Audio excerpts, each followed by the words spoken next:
கல்வராயன் மலையில் மீண்டும் 268 நாட்டு துப்பாக்கிகள் பறிமுதல் செய்யப்பட்ட சம்பவம் பரபரப்பை ஏற்படுத்தியுள்ளது.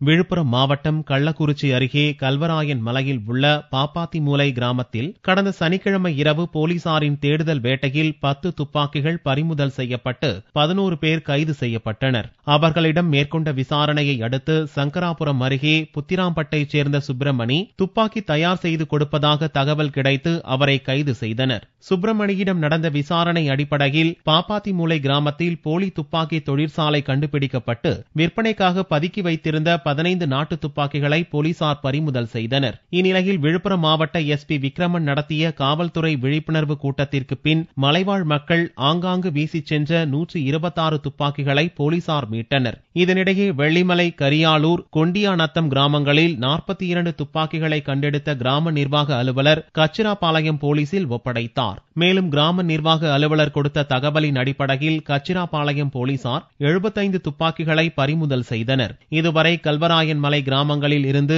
268 நாட்டு துப்பாக்கிகள் பறிமுதல் செய்யப்பட்டுள்ளதை அடுத்து தேடுதல் வேட்டை தொடர்ந்து வருகிறது.